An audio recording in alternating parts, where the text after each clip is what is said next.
you live? I'm just getting there, sorry.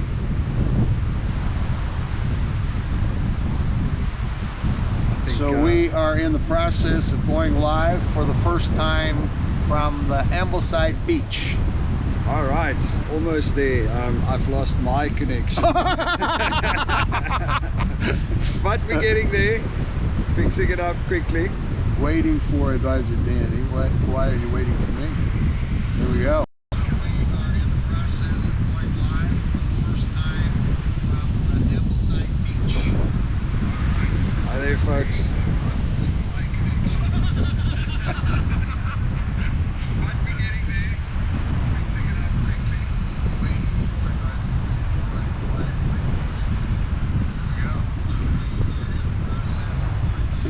Are we just off? Oh yeah, it's just a little delay. Yeah, it's obviously because it runs through the whole thing. So I think this will play afterwards. So if somebody joins, they'll see it live. And if we don't, it'll get uploaded to our channels. And I will post again Callie's channel, Vancouver Insiders, tips and tricks to That's it.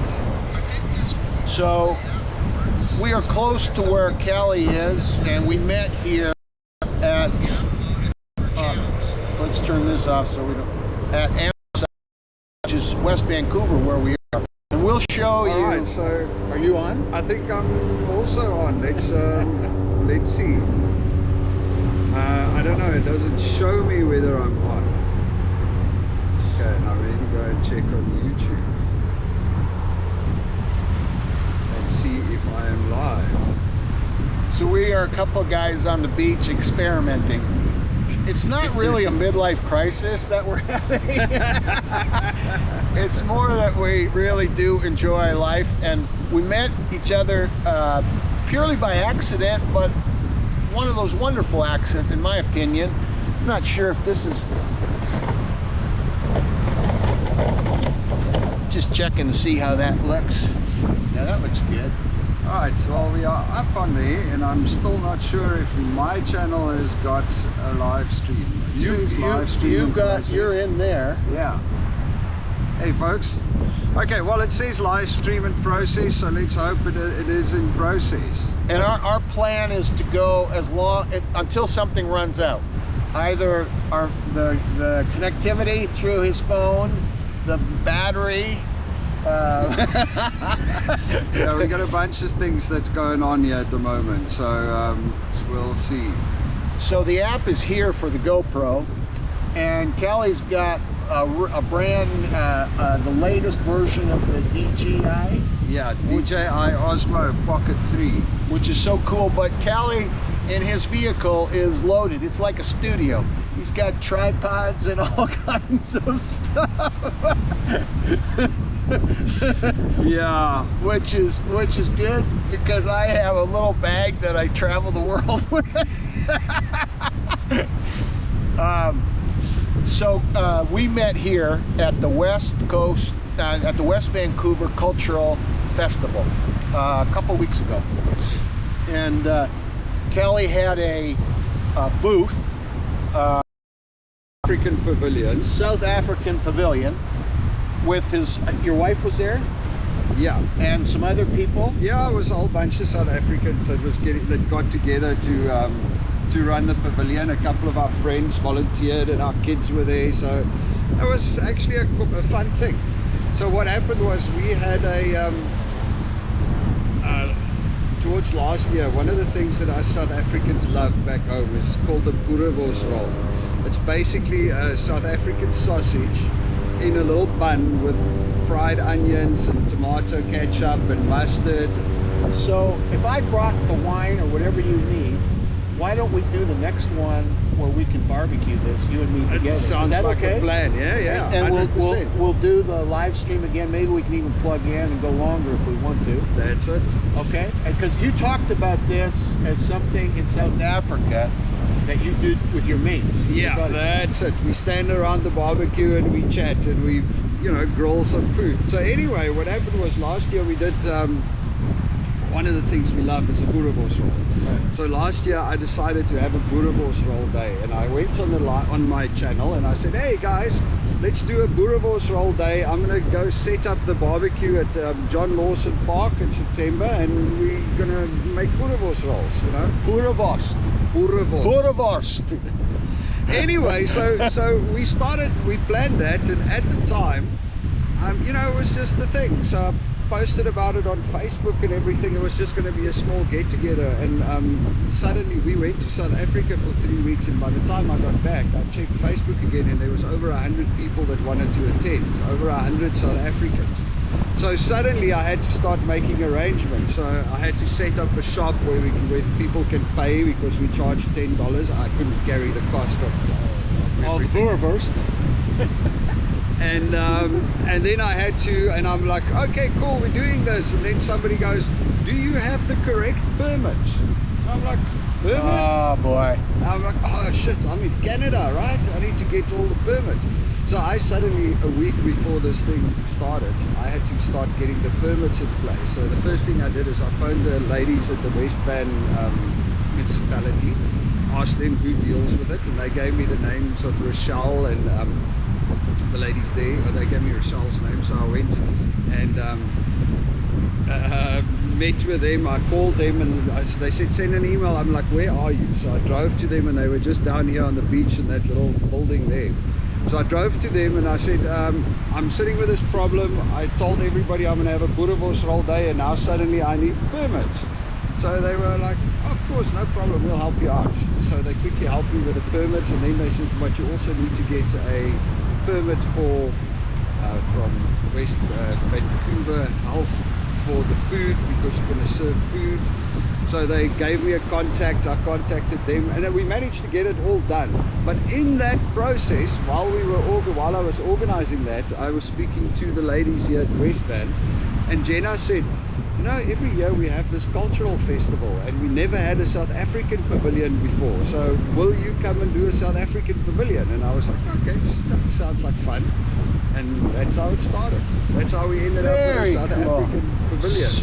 So initially, some of the people from South Africa, you and your wife came 3 years ago? Yeah. And 2 children? 4 of you? 4 of us. You were kind of nomadic before.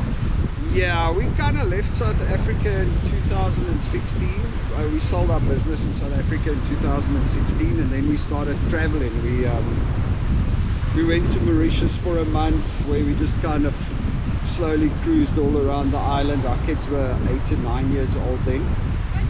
Then we went to the US, where we did a 13,000-mile road trip through the US, and we hung out in Tampa for a while.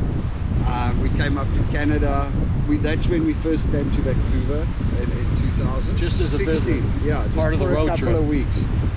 Well, yeah, it was actually, we were in the US on visitors visas, and you can only stay for 6 months, then you have to go out. So we got to a period where we needed to get out of the US, and we were in California, so we took the train up to Canada, to Vancouver. Amtrak, maybe. Yeah, I can't remember what it was, but anyway, yeah, so we took the train up because on Facebook I saw that somebody that I know, a friend of mine from South Africa, lives in Vancouver. Right. So we came and visited them. And then, yeah, we traveled around. So we went back to South Africa for short periods of time, and then, you know, like 6 months, 7 months, maybe Cape Town, different parts of South Africa, and then back to the US, and I went to Europe and the UK and kind of all places. And then 2020, when the pandemic hit, my wife said the kids are now, you know, they're now in high school, we need to settle down. So we all had a vote, and we decided to move to Vancouver, and that was our plan. Probably should have checked the property prices before we had the vote, but hey, we're here now. I really like having met Kelly, because the sense is very quickly you get comfortable with him and his style. He doesn't take himself anything too seriously, not overly politically correct, but loves this country, has a great story. And in fact, the reason we're facing this way is we thought the wind might be too much, and we don't even know if you can hear us right now because there's nobody there responding, but if you can hear it and see it, let us know. after this question, maybe we'll turn around so you can have a view of the ocean behind us. But Kelly told me about why they left South Africa. And I ask people when I'm interviewing people and they come from somewhere in the world, why did you leave there to come here? And it's a very interesting story. Eventually we want to talk a little bit about apartheid in terms of what it meant for them as a family, what it means for the country. But right now I think it would be good to tell the story. What happened to you? Because you had me mesmerized just listening to what took place in your life. Oh, well, it was crime. I mean, it was basically crime. So what happened was my wife and kids, my son was 4 years old, my daughter was 3. My wife came back from, she went to pick them up at school. And she came back home. As she drove into the driveway, 4 guys, we have a big gate, automatic gate and everything, and she pulled into the driveway with a car, and 4 guys with guns, young guys with guns, ran in behind her through the gate.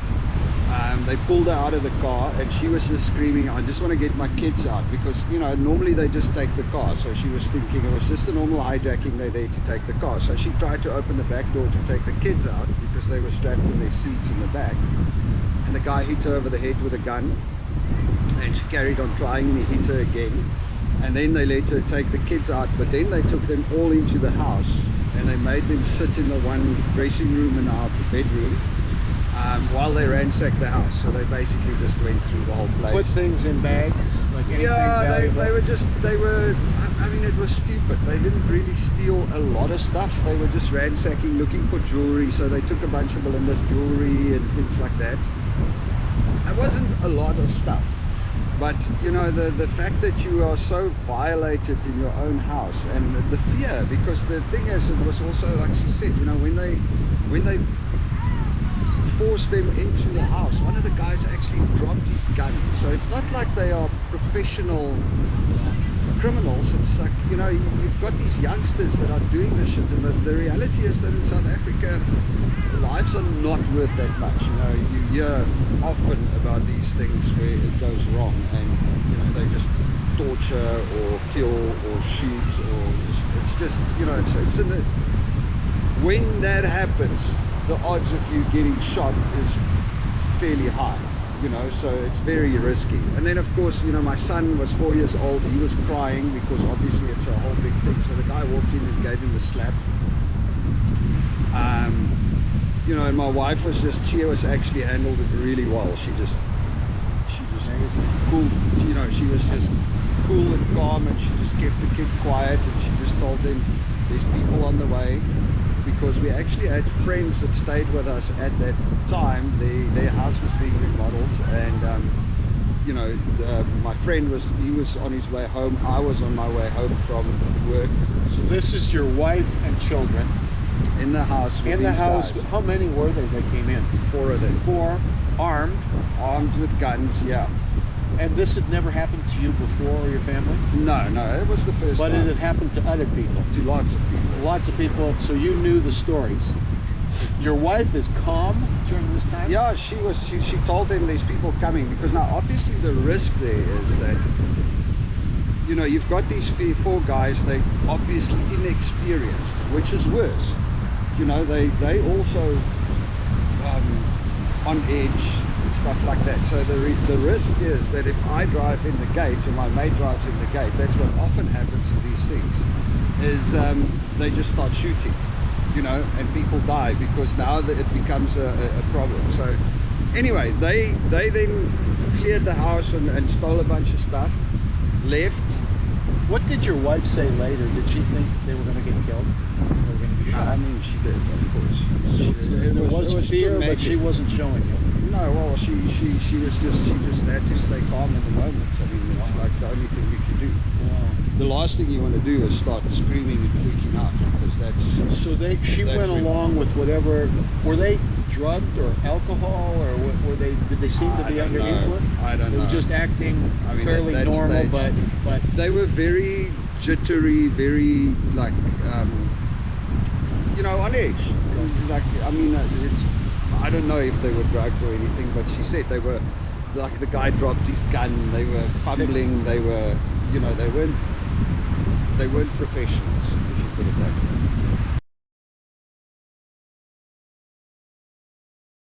You left your With wife the and car. kids. They left my wife and kids. Okay. So she pressed the alarm. In South Africa we all have like armed response, you know, you have alarm panic buttons and stuff. So she pressed the panic button, armed response came out, they arrived, the police arrived. But the crazy thing is, while all of these cars, the armed response and the police and everything arrives at my house, these guys got in the car, they drove, I think it was just around the first corner into the next street. It's probably about 7 or 8 houses from us. A grandma was also picked up kid from school, drove in the gate. So they went in behind her, tied them up, robbed them. While all the cops were in our house, they robbed that house, or those people.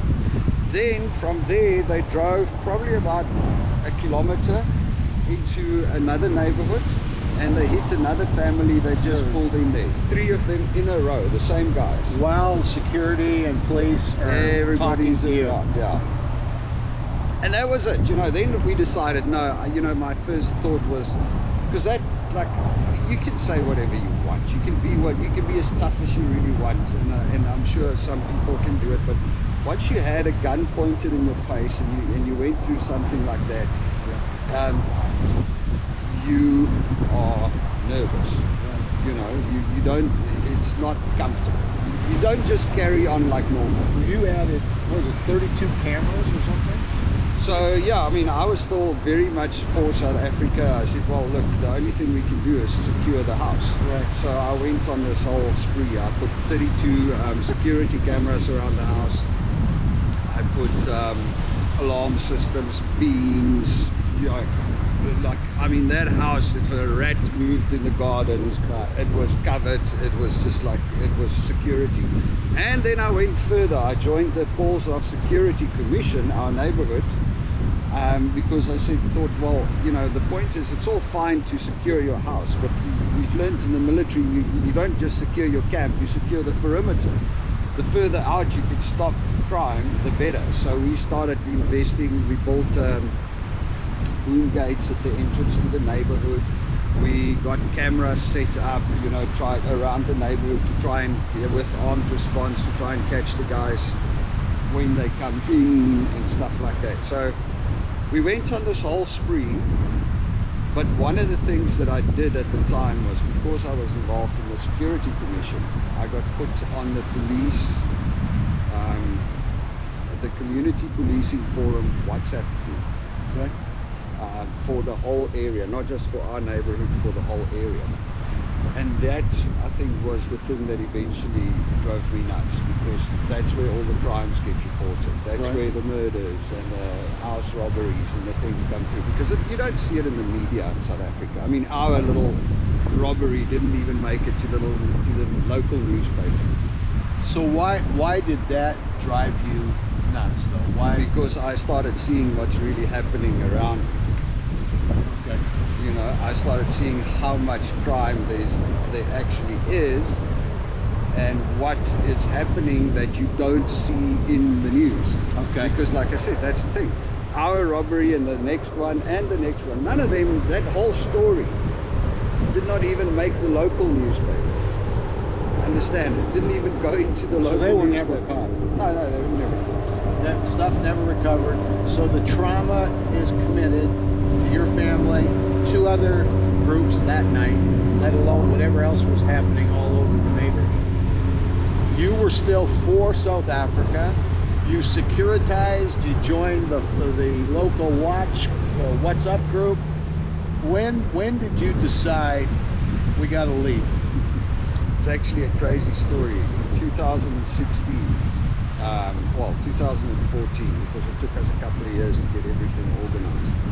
In 2014, I walked out into my front garden, and actually, let me tell you another little story first. Sure. So obviously, we are now completely traumatized after this whole story, this robbery and whatever. What was that? It was 2011. My son was 4, so he was born 2007. Yeah, so 2000. Yeah. He was born 2006, so 2010 roughly. I think was the first incident. 15 years ago, roughly. So then, after we secured this whole house, we still had 2 break-ins. Afterwards, yeah. Nobody was home, or Yeah, well, the one day we were home, we had a steel security gate in between. Somehow somebody came through the backyard, avoided the cameras and everything, broke open the door and stole my laptop from the table. So then I built a 4-meter high wall at the back. We had a road reserve at the back. I built a 4-meter high wall so people can't get over, you know, so secured that.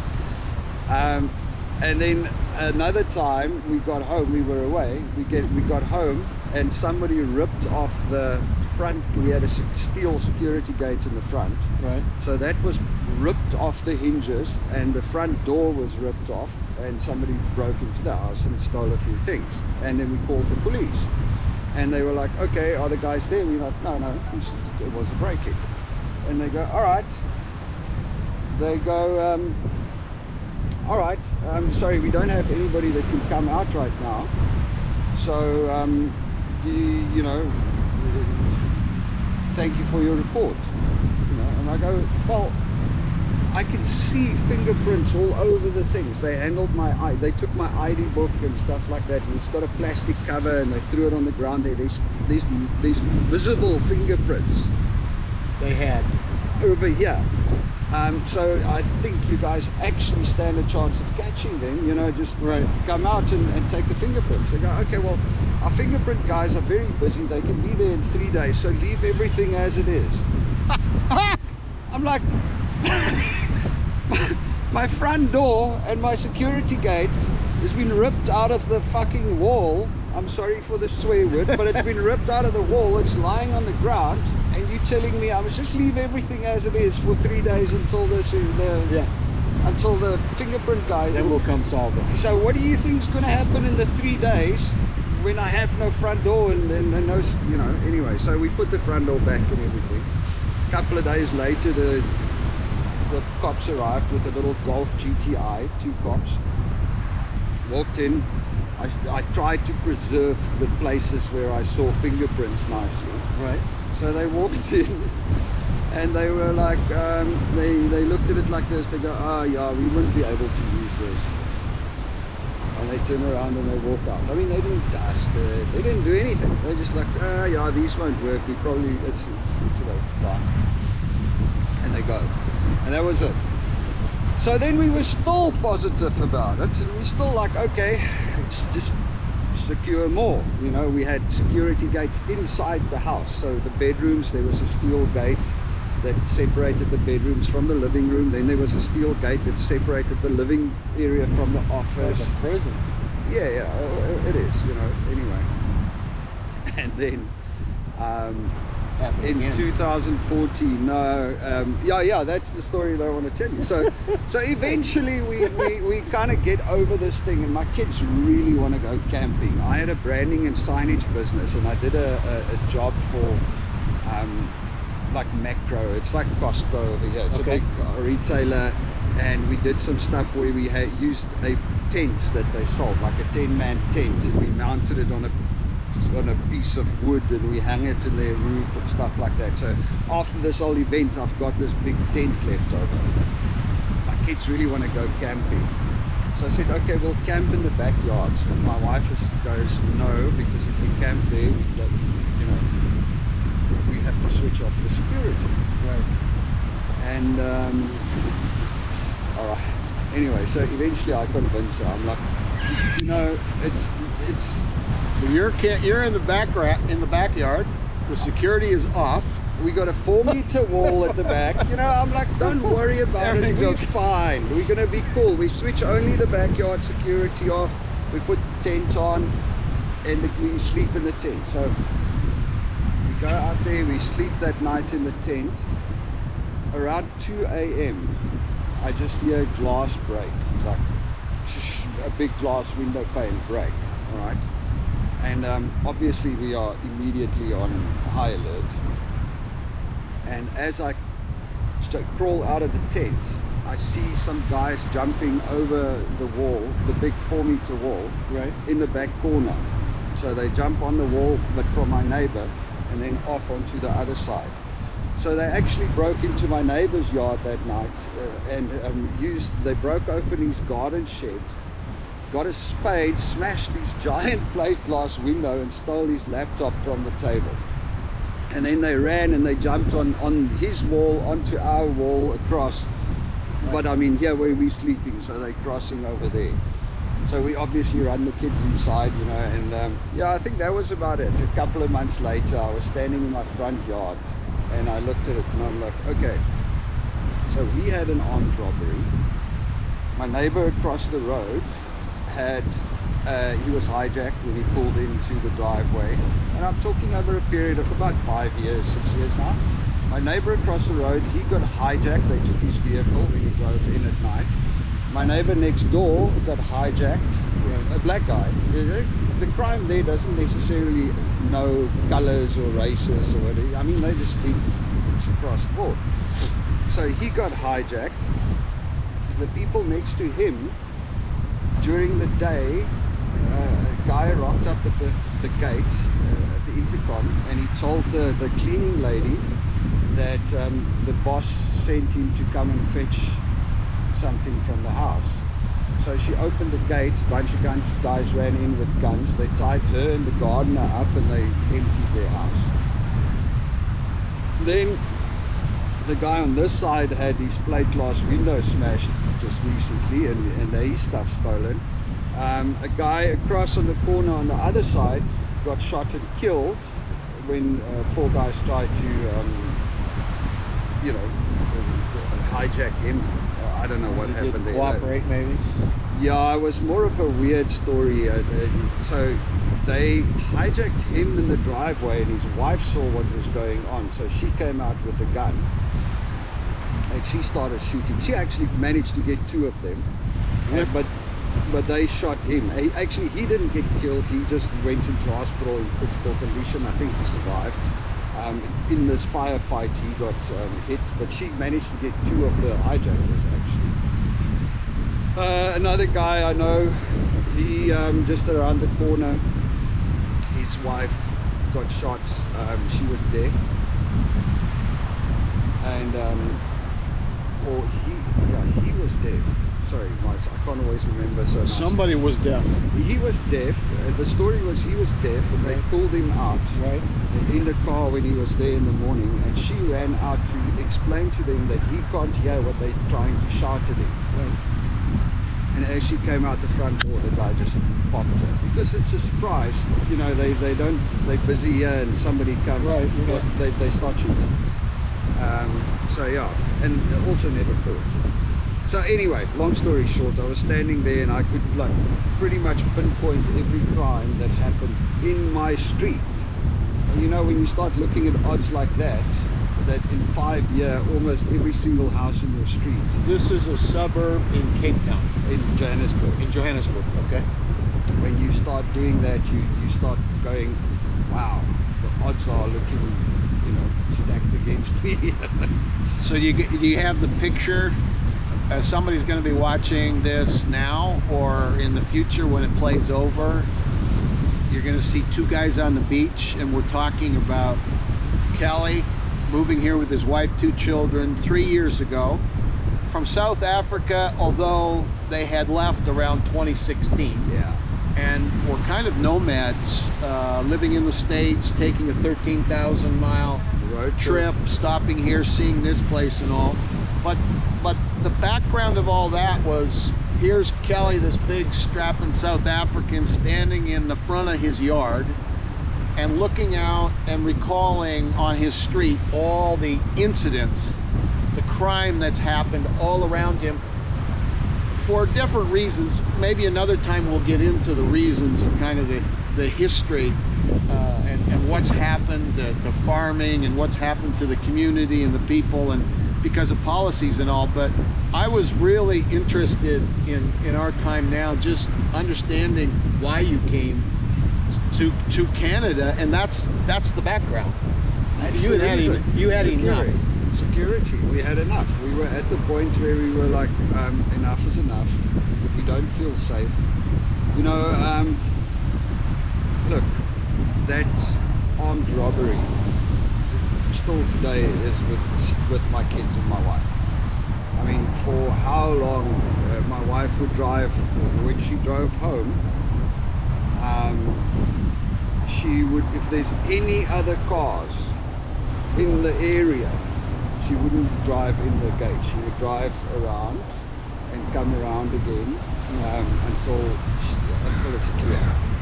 You know, because I mean, you just don't know. So I mean, that's kind of thing, somebody that hasn't happened to you. You just don't understand it. I mean, when my wife called me, after it happened, and she managed to get a phone, and she called me and said, "Look, this has happened." I mean, you just don't understand the emotions that go through you. I mean, I almost killed myself driving there because it was traffic, so I just kind of went on the side of the road, and you probably were panicking. Well, you don't know what happened. Yeah. I don't know, because when she called me, she said, "I don't know if they're still here." Yeah. You know, I just pressed the panic button, so the armed response and the police are coming. But you know, when you were growing up, so you spent most of your life up until that point in the Johannesburg area?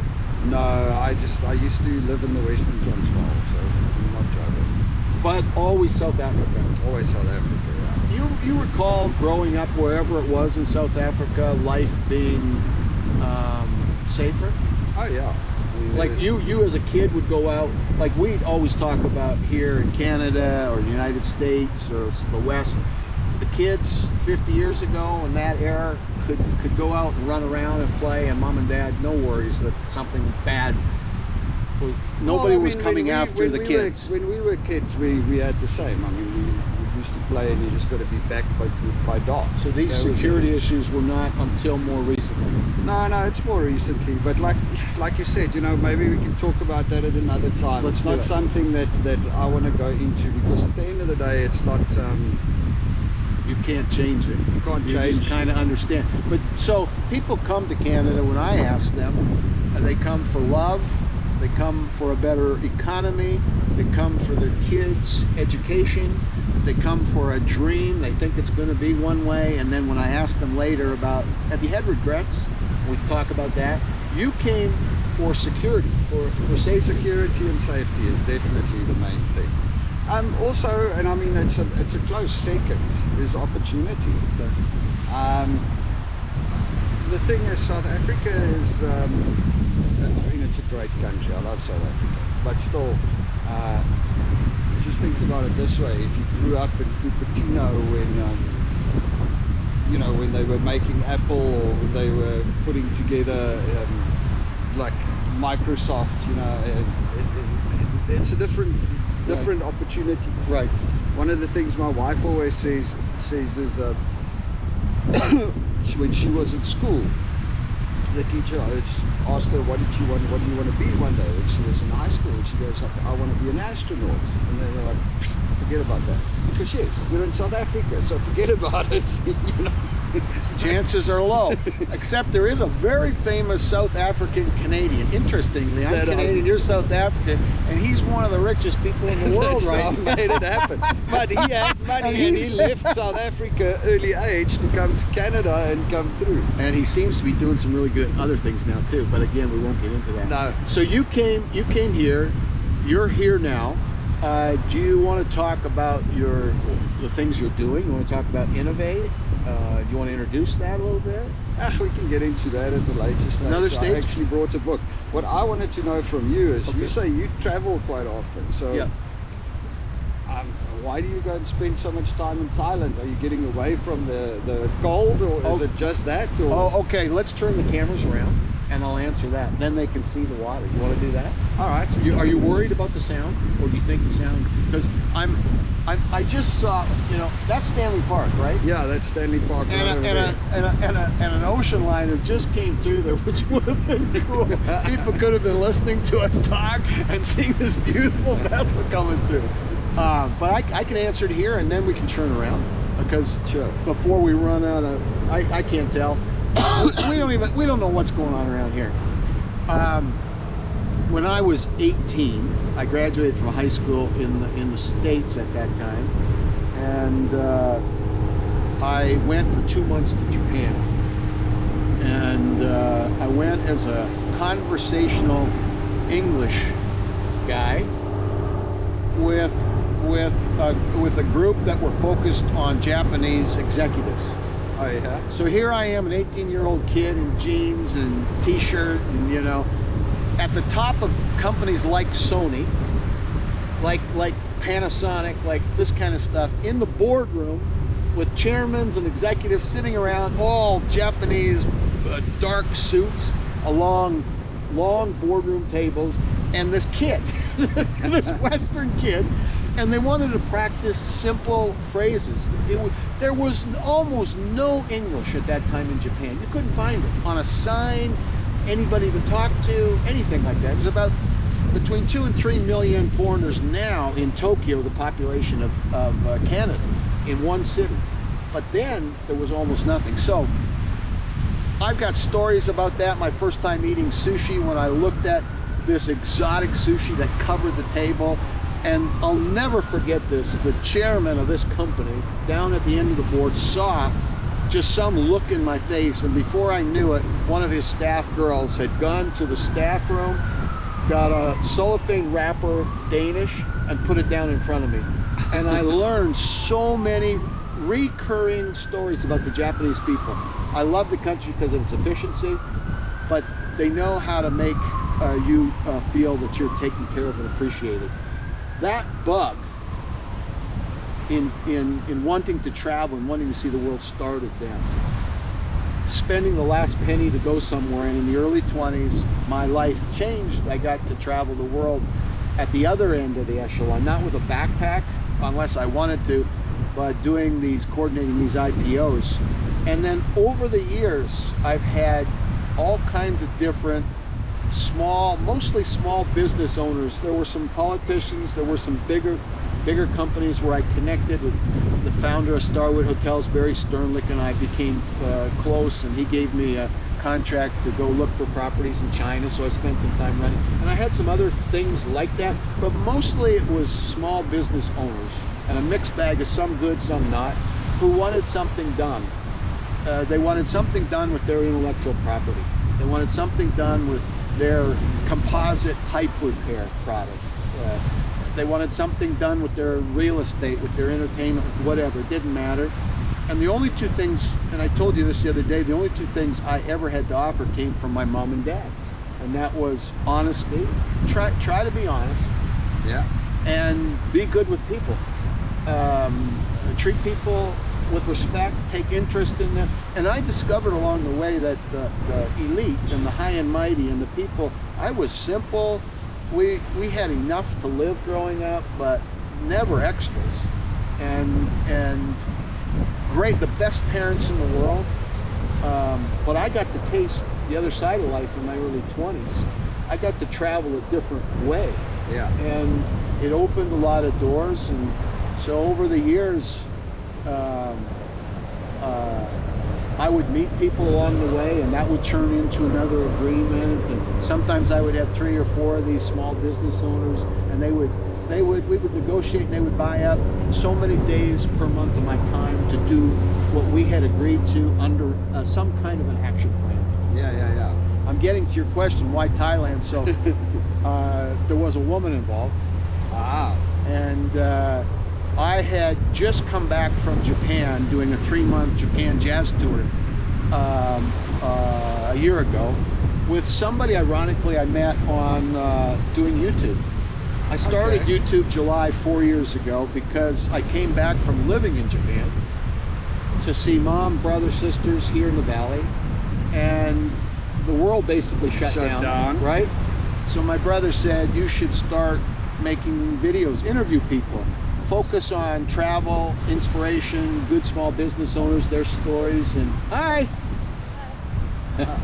And so I resisted a little bit at the beginning, and then I started. I had an old iPhone 4 that I started with and a very shaky stick, and I just started coming downtown. And it was interesting, during the COVID, international people came to Vancouver from all over the world. Yeah. And so the world came to me. All my life, majority of my life, I've been traveling somewhere else in the world. So along the way, maybe a couple years ago, I'm interviewing different people here, going to festivals, doing some restaurants, typical stuff, trying to find a comfort area and just enjoying life, similar to what you do with your channel. You know, you just enjoy it. I want to talk about this, I want to go there, I want to do this. Yeah. And you know, it is pretty, it's not a business for me, a scrapbook, but it's okay if it became something else. I'm open, I'm not closed to anything. I met this Tammy Maitland she's from Japan, living here in Burnaby at a festival. I said, can I interview you? And she said, sure. And we hit it off. We did the typical first video, and now we've done over 100 videos, because when I ask people 3 questions, where did you come from? What was life like? Then how did you come to here, wherever I am? And what are you doing here? What's that like? And then the third one is, what's your dream for the future? With your business, with your anything, with your family, with your love, with whatever we're talking about. Tammy Maitland told me her dream was, I'd like to go back to my home country. She is a Berkeley, Boston musician trained composer, jazz artist. She's phenomenal. Wow. And I think about it for a couple weeks, and then I messaged her, Tammy, I'll help you. And that was 2 years ago summer, and we figured the freedom would come back, the restrictions would be off, and by a year ago, February, March, April, those 3 months in there, we would be able to do this, and we did it. So we traveled small jazz, whiskey bars, small venues. Her family, mom was in Osaka, incredible. We met people along the way. I have stories, lots of videos. You can watch your heart's content. Nice. But when I got back, you know, the algorithm on Facebook generates people, and I have a lot of people in the beauty business, nail business, eyebrows, eyelashes, because one of the people I was working with in Japan owns a chain of those and is involved in that. And there was this one woman in Thailand who owned her own beauty shop, and we connected, and so for 5 months we messaged. It was this long distance thing, you know? Nice. That doesn't normally last 5 months. Yeah, yeah. And that was like May, when I got back, April, May in there, when she popped up, and I said, oh, interesting, you know, and you do a little messaging to probe, is there something here? And then I said, how about I come in September? And that's what took me. So I just started doing this 3 months there, 3 months here routine, roughly, and then I visit other countries when I'm over there. Like I've been to Malaysia a couple times, and Laos, and this time in August when I go back, Cambodia I want to go, and maybe spend more time in Malaysia. I really like it there. Oh, nice. Long-winded answer to your question. Well, it makes a lot of sense. Before Laos, this last month I was in Laos. That was my 117th country. Wow. Many countries I've been in for 5 minutes. A meeting at the airport, a meeting in a hotel. I used to go in Bangkok, and I'd stay maybe overnight in a hotel, Sukhumvit, somewhere down in the heart, have some meetings, go back to the airport and leave. I never got, and many countries from here that way. I've been, but not really. Yeah. So I am now, little by little, getting to see remote areas, meeting other people. I don't like drama in my life, and unfortunately, business, love, other areas involves drama coming into your life, right? Yeah. And I'm trying at my stage to live my rest of my life here on earth with purpose, making videos that are helpful to people, especially small business owners, see more of the world that I haven't seen, experience. When I go somewhere now, and for years it's been this way, I purposely don't want to go to where the tourists are. I got nothing against the tourists or the tourist attractions, but I love the places that are just off the beaten track. I love the places where the food is normal, the prices are normal, the people are normal, the values are normal. I mean, I'm more comfortable there for all those reasons. So that's what I'm doing now. And sometimes it involves developing a relationship. Sometimes it involves helping somebody a little bit formally with business. Most of the time it's just me. So interesting. Actually, a funny thing, now that you mention it, I want to mention something else. So my business partner in our business, yes, we publish the Innovate books. My business partner, Sven Boermeester. Innovate books. It's a coffee table. It's a business coffee table book about innovation. It's very in cool. cities all around. I actually have one in the car. I should have taken it out. But anyway. We'll get it the next time. But they partner local cities, yeah, that you're in right now. What right? we do is we go to cities, or Sven he travels a lot, and he would partner up. He would find a partner in a local city, and then we would find 100 innovation stories of companies that do innovation or that's innovative in the city, and we put it together in a big coffee table book. But anyway, yeah. So I just started Sven's channel today because my partner's been to 112 countries. YouTube channel. Yeah. And it is called The Sven Show. The Sven Show. S-V-E-N. The Sven Show. Travel, beer, and business. Travel. He had a branding signage business. Yeah. Right? So Yeah. helping companies identify. Well, we did more event branding for large corporates. So we were quite, we were dealing with a bunch of the real big ones, setting up when they sponsor a cricket match or everything, all of the banners and the signage and stuff like that. But anyway, so I got Sven's channel set up today. So yeah, go check it. We'll put it in the description below. And Sven he's like what you are doing right now. So he travels the world. He gets off of a plane somewhere. He goes to I actually asked him on our first video today. I said the thing that mesmerizes me the most about you, or that it's the most craziest, is that you can put Sven on a plane, right, to a place that he's never been. right, And he'll get off the plane there, and within a couple of hours, or at least within a day or two at the most, he will have built up a few connections around there, and he would be doing stuff and going places, and he would connect with locals. So I asked him, how do you do that? And he said, well, there's two secrets. The first one is he arrives in the evening and he goes to a pub and he starts buying people beer. That opens the doors. And then he tells them his story, and before you know it, they either become friends or they point him in the direction of people that he will get along with. So that's the first one, he said. And the second one is, with South Africa's history, there's about 2 million South Africans living worldwide. In every city there's South Africans that's immigrated. And he says the one thing about the South Africans around the globe is, if you arrive there as another South African, they generally accept you with open arms. He said, so wherever he goes, whether it's Perth or the cities in Australia or Europe or everywhere, he would always run into another South African that would be like, oh, are you going to come stay with us? And then we'll take you about and show you the place, and that's it. So I'm looking. Sven's been to, I think, around 500 different cities. Wow. And he's been, there was a time, from about 2000 and, what was it, 2002, I guess, 2000, yeah, around there, to 2016, that Sven never spent more than 6 weeks in any one country. He was like, always, he would, but he also he didn't spend a day or two. He would be there for like 3 weeks, or 3 to 6 weeks. And he was just all over the place. Sven, I'm looking forward to meeting you.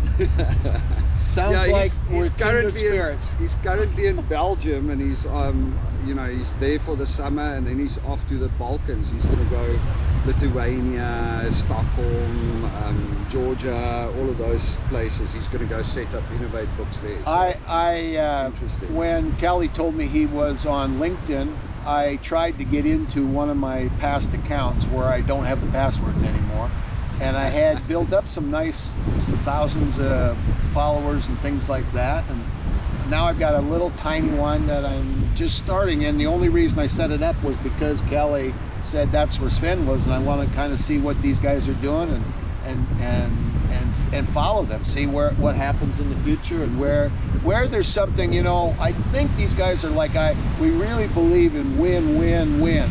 Whoever we are enjoying life with, we want it to be good for everybody involved. He said himself, I can't buy the sausages for 100 people, but I can charge a nominal price in order to get the sausages and help facilitate the grills and whatever else is going on. So we do what we can with what we have wherever we are. Those are the kinds of people. But we also don't sell ourselves short of enjoying life, right? Wherever we are, we make the best of it. And this isn't for everybody, but if it's for people like you watching our channels, wanting to be involved in our lives, Kelly, and I think your wife's involved, maybe others, you also have an online South African or some kind of store here. We've got a website called South Africans in Vancouver. South Africans in Vancouver.ca. Okay. And the whole point there is we've got an online store that sells South African stuff, but for me it's not about our online store, in all honesty. The South Africans in Vancouver site lists all of the places, all of the competitor stores and everywhere that you can buy stuff in Vancouver as a South African. Okay. Because the site is there to help South Africans that arrive here to, number one, meet other South Africans, number two, get the stuff that they love if they want. You know, if you... So what would be something a South African coming to Vancouver, Canada, just craves? One thing that you will definitely is biltong. Biltong. Biltong. B-I-L-T-O-N-G. We had some there at the cultural festival. Is it jerky, or? It's basically an insult to call it jerky, but yeah, it is. Won't be my last time I insult somebody unknowingly. So biltong is dried beef. Okay. But it's just dried beef. Now jerky, oftentimes they take it, they've got a cook stick, so they heat it up, they dry it at a very high temperature. And jerky, there's a lot of other stuff that goes in there. So biltong is just pure dried, air-dried beef, and it is got a basic spices, salt, pepper, coriander, you know, vinegar, so very basic stuff. But South Africans love it. In South Africa, we consume tons of biltong. Biltong is not beef jerky, but if you think beef jerky, but a much better, then you're talking about something that South Africans really, and the beef is good in South Africa that this comes from? Yeah. In South Africa the beef is good. Grass-fed and all that stuff? Actually, not so much as over here, because South Africa is a poorer country. I mean, the thing is, the grass-fed, actually my buddy owns one of the only organic, grass-fed organic beef farm in South Africa. Wow. But you know, there's not that many, so yes, it's not necessarily the healthiest organic and grass-fed beef, although it's starting to pick up over there. But the cost, you know, the thing is, all of this healthy grass-fed stuff, it's cost prohibitive for most people, you know. I think when you talk about South Africa, I also think South Africa's got some pretty good wine. Oh yeah, South Africa's got some decent wines. So you know, they're in the Cape and up the West Coast. There's some amazing wine routes there. In Bangkok, I have a friend, Richard, went to the King's School. I think his father was the Dutch side, mother was the Chinese Thai side, and he's got a number of businesses in Bangkok in the beauty space. Very interesting businesses. But for 11 years, his one Dutch uncle who lived in South Africa, they did a deal with Thailand's equivalent of the wine food critic, the big guy everybody recognizes at the time, to import wine from South Africa to Thailand. Okay. And they, I think, did a killing until the guy in charge of taxing or revenue or something like that, who happens to have maybe the Chang beer distribution or something else, decided they would start taxing the wine through the roof. And up until just recently, where I understand they took the tax off, so they had to get out of the business at that time some years ago. But Yeah. but he said the wines were great and they had a good business for a while. South Africa has got some award-winning wines. I mean, you can get a lot of South African wines actually in BC Liquors. Huh. They actually carry quite a nice variety. Also, I guess probably because there's a load of South Africans in the lower mainland. So, how many in this area would you reckon? I don't know. I've heard a variety of numbers, anywhere between 150,000 and 400,000 South Africans in the lower mainland. 200,000 to 400,000 of you South Africans living here in BC in this area? There's a lot. I Well, would the whole never lower have guessed it. mainland. Because you said there's 2 million living worldwide. Yeah. So almost 1/4. Yeah. So, like I said, those are the numbers I've heard, not confirmed. You know, that's kind of the numbers that I've heard from some of the South Anybody African know? stores. Anybody Yeah, know if the anybody exact knows the number? actual number, it'd be great. The bottom line is, That's amazing. you know, you don't It's a big number. you don't speak Afrikaans and think nobody's going to understand you, because there's generally going to be somebody around. Okay, so I love to be able to say hello in different languages, and I try to do it. So how do you say hello in Afrikaan? Afrikaans. Afrikaans. Yeah, How do you so- say hello? Oh well, it's like we use hello as well, but still you can say goeiedag, which means good day. Goeiedag. Goeiedag. Goeiedag. Right? That's that it. sounds Dutch. And if you, well, it is Dutch. It's So Dutch. Afrikaans is derived from Dutch. Okay. So if you want to say baie dankie, which is thank you very much. Buy a donkey. Baie dankie. Buy a donkey. Buy a donkey. That's exactly it. Baie dankie. Let's turn these around. I think we're still going. I think so too. And that way we can test it on the other side. We can take chairs on the other side. This is what it looks like. We'll just kind of do the same little thing. Then we can keep going. Then they can see. Actually, The ocean behind. I want to just do this, kind of just to give you a sense. There's the beach there. That's Ambleside Park where we met. That's where the West Vancouver Cultural, it was a fabulous expo. I don't know, 20 or 30 or 40 countries, including South Africa, were represented there. Here's all West Vancouver area. This is where I went up in the hills to look for Michael from Tokyo's mom's house. And 1 year ago it was there, and then we discovered in the video that it was now a $8 million mansion. Yeah. Like happening to a lot of these houses out here, eh?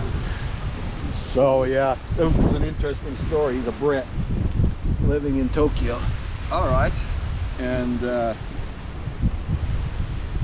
so now we're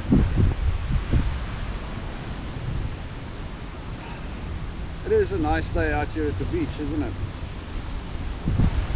so I think we're up a little bit. We'll bring this down just a smidge. Okay, Danny's just busy organizing the camera on that side.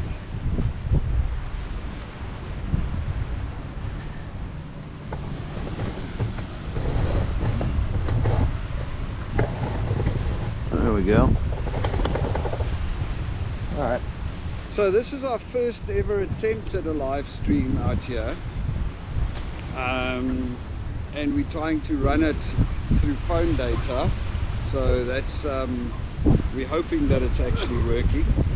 I don't know. There's a picture there. Well, there's a picture. That's a good start. I can't see if I have a picture on my channel, but Okay, you ask questions, or what else should we talk about today? I don't know. What's interesting? Okay, so we want to talk about Canada. You talk about things in Canada. So you got a Canadian here, for better or worse. I'm as much a global, I think, mutt as a Canadian, but I was born in this country. I'm thankful for this country. Oh, Canada is amazing. You're working on some things. So let's talk about, people come from South Africa, and it probably applies to whatever country maybe others come from. You come here, and how do you get in? If you're not a refugee, you got to fill out a lot of paperwork just to live here? Yeah. It's actually quite funny. We were chatting about it, well, in the last couple of days, a few things have happened that, so through the channel and through what we do, I obviously know a lot of South Africans around here. And there's been a turn in the Canadian immigration. It's like, you know, black and white. It just kind of flipped around from where last year they just wanted people and they just brought people in as quick as they can. They've now gone to completely the opposite side. Close the door. They're shutting the doors. They're making it very hard for people to come in. And the thing is, what people don't understand is that immigration is hard. Don't get me wrong, it is hard. I mean, we've got friends right now. A lot of people come in through a work permit. That was a way that a lot of people came in from South Africa and from all over the world, I guess. Okay. So at the same way as we came in, what you do is you get a work permit over here. Then once you've been here for a while, you earn enough points, you get a provincial nomination, and once you have your provincial nomination, then you go into the draw and you get your permanent residency. Okay. Now your work permit is generally valid for 2 years. That's the standard. Okay. You can get 3-year ones, but generally it's a 2-year work permit.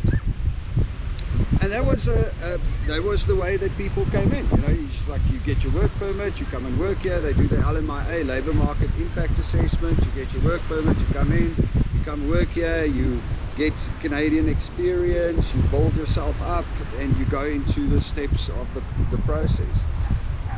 And then what happens is you need to obviously put in your application. Now there's been delays, so applications are always left hanging. What happens was my work permit was expiring, so I had to apply for a renewal on my work permit, but we're not sure that we will get the renewal, so we had to apply for a work permit under Belinda's company, under her job, for her. Okay. Plus we had the application for provincial nomination in for our permanent residency. Okay. But also because our work permit expired, we had to put in applications for student permits for our kids. Okay. So at one stage we had 5 applications in the system. All like irrelevant, because this one is the PR application, you know, it's just going through the motions. It's already done, but you have to have the other 4 in to maintain your status so that you can carry on. And you have to pay biometrics for everyone, you have to pay submission fees for everyone, and it's just like piles up. And the biggest problem was that you don't know what's going on because you get absolutely zero feedback. It's like nobody tells you anything. I mean, you sit there, you've got all 5 of these applications in, you are literally on the other side of the world. I mean, if you want to get to South Africa, the shortest way right now is right through the earth. Because the actual reality is that South Africa, if you drill a hole right through the earth from Vancouver, you come out just off the coast of South Africa and off the coast of Durban in South Africa. So, I mean, we're on the other side of the earth. You packed up all your stuff, you packed up your whole life, and you are here now, and now you are sitting in this limbo where you are waiting and wondering, am I going to get approved? You know, you're kind of confident that you are, but you're also not, because it's not a guarantee. And that's what some of our friends are going through right now. So here at St. Vancouver. Oh yeah. So I mean, they've been here now, work permit is expired, so they've got all those applications in at the same time, waiting, no response, you don't know what's going on, you're just sitting there. And while you're in that limbo, there's a couple of other things. So your kids can't be on your medical, so that you have to pay $75 a month per kid for them to have medical. Your driver's license, they can't give you a driver's license. It's a little bit, so your driver's license expires on your birthday, and if you have to renew your driver's license while you are in that limbo period, they can't give you a driver's license, so they give you a temporary driver's license, a piece of paper that you have to go and renew every 30 days. So once a month you need to head down to the ICBC to go and actually renew your driver's license. You know, and there's all of those little things, and it freaks them out. We were chatting to them also at the cultural festival, and they were like, you know, it's just like you can see how much it wears on them, not knowing, because that's the worst thing. Yeah. You know, I mean, The unknown. The unknown. It's been proven a million times over. I would rather know that I'm going to get knocked down than not know. You know, it's What? I mean, are there people? Do you hear stories of people that have gone through similar kinds of journeys as yours, and then come to renewing or wanting to get something past their permanent residence, getting citizenship and so forth, they get rejected and deported? Not that I know of. There's another friend that I know that I met that he had an issue also. I mean, he came in on a startup visa, and he went through the whole process. His wife, they are in the application process for PR and everything. And then he submitted his renewal because they were in the limbo period. So he submitted the renewal for his work permit. Okay. And it got declined. They just went, No reason. sorry, no. Yeah, they just said sorry. They came up with a bunch of reasons. But they just tightened everything, you know, screws of it. And he got declined, and he got given 90 days to get out of the country. So, I mean, he's sitting here. His PR application is in process. He's given up his life. He's from Zimbabwe. He's given up his life in Zimbabwe. He's got everything here. His wife's got a good job, and suddenly they told him that yeah, you got 90 days to get out. So yeah, it's not easy. It's hard. People always think it's easy. You're just going to pick up and go, and it's so simple. You land there on the other side, and it's not. I was chatting to another friend of mine. He's in the US on an H-1B visa. I mean, he's been working there for over a year at this company. Now he's on an H-1B visa. He came in for one company, but he only works like 5 hours a week for them. So it's a very small job. And you can run a concurrent H-1B visa. So he works for another company the bulk of the time on a concurrent H-1B visa.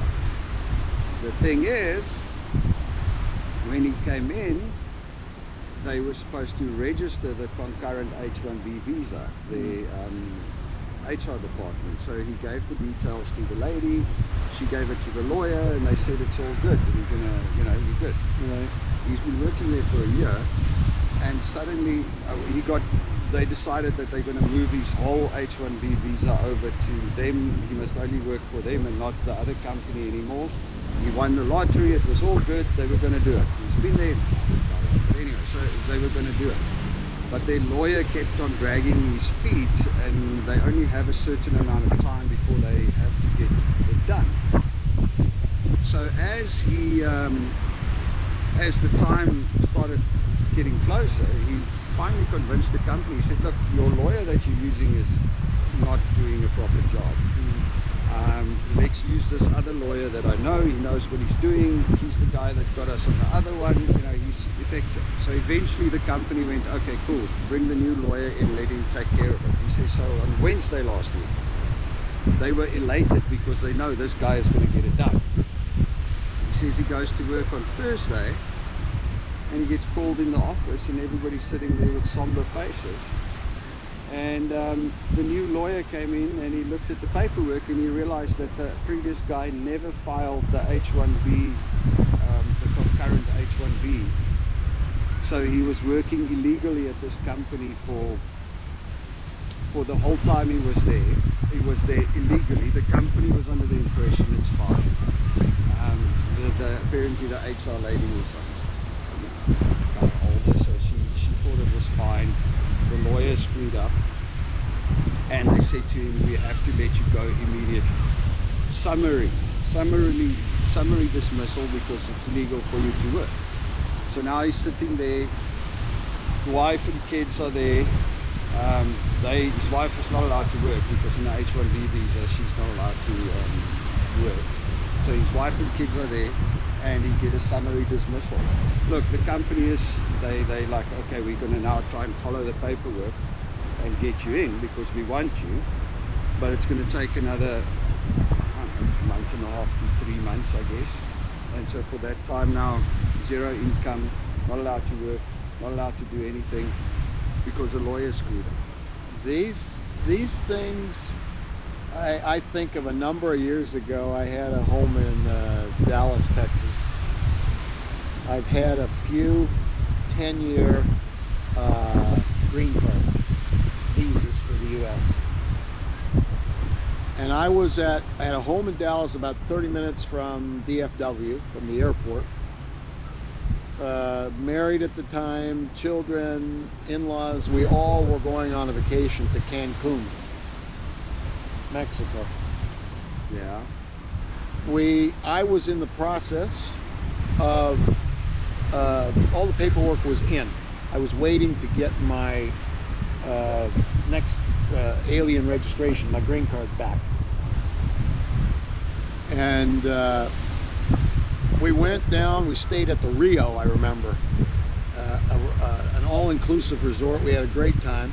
Flew back after having a great time, Dallas. And at the immigration, I'm pulled out of the line. Yeah. All wife, in-laws, kids, everybody going through. They're all Americans, all can go through. I'm being held. And the long story is I was put in a holding cell jail in DFW Airport for about 8 hours before I was put on a plane back to Vancouver. Oh really? Your paperwork done? And the reason all of that happened, at that time had a US president as a client, spending a lot of time in Washington DC. Congressmen, others were close friends. They could see this guy's no criminal, he's no anything, he's got his paperwork in. But what they said is, no, nothing matters. You, by going out of the country and not informing us that you were not abandoning your process. That was the reason. So I had abandoned the process of renewing what I had had for years before, my next 10-year card, and put on a plane after being held in a little cell type environment in the airport, in the belly of the airport.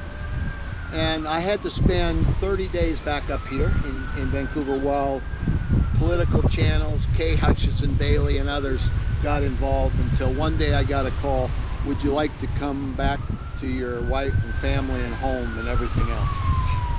So yeah. This kind of nonsense happens everywhere in the world. Here in Canada, very developed. United States, very developed. It happens for all kinds of reasons to all kinds of people. It leaves you feeling all kinds of mixed emotions during that time, right? Oh yeah, no, it's like I said, it's tough. Lots of emotions. Let me tell you a little funny thing, thinking about that, talking about developed nations. So we had 10-year US visas, visitors visas to go through with the whole family. Well, my kids had 5 years and me and my wife had 10 years visas. We've been in and out the US many times. Yeah. So while we're in Vancouver, our visas expire. Mine a little bit earlier, about 6 or 8 months earlier, so I make an appointment. I put in the application, I make an appointment. They say you can only get an appointment in, like, I don't know, 6 months time at the time. I said, well, I need to go to a trade show, so they give me a urgent, you could apply, ask for an urgent application. And they call me, and 10 days later I get an appointment, I go do it, and off I go. I get my visa all done. Then my wife and kids' visas expire, and they go, she puts the applications in. They go, hers, you're fine, you don't need to do an interview. Right. We'll just process the visa. But the kids, because their previous visas, they were minors, and now they are over 14, they have to go for interviews. When is the first available interview? Something like 385 days away. A year away plus.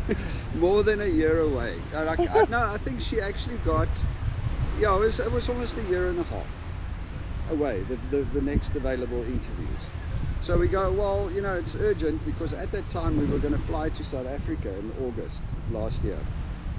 So you're like, well, we're going to fly to South Africa, urgent application. Like, no, we stopped the urgent applications. We don't do that no more. You can't do that. You just gotta wait. You can log in every day and check if there's any openings, and then you can move your appointment. It's currently still the video that does the best on my channel. What's it called? People trying to figure out how to move their visa application. Anyway, So you didn't have any tricks then? No. It's just that Belinda did a video where she moved hours. She how to do it, so that's what people are, and it's futile because there's no options. I think it's now 600 days away that you get an appointment. 2 years, more than 2 years. Wow. So anyway, this is this is to get an interview in Canada, in Vancouver, any one of the consulates, all the consulates in Canada. I mean, we were going, like, if we have to fly to freaking St. John, right, to go do the interview there, then we got to do it, because our flight went through the US. We flew from Vancouver to Chicago on to South Africa. Long way to South Africa. I've been there. Yeah, so we can't fly through Chicago now because we don't have the visas. Anyway, so eventually, I mean, we couldn't get the visas here. We phoned South Africa, the US consulate in South Africa. We're like, hey, we're there for 3 weeks. Do you have any appointments? They go, yes. Just pay another $65 per person, Sure. Put the application in for the kids. So we put the applications in for the Friday. On the Monday, the Friday we had our passports back, the kids' passports back with their visas in South Africa.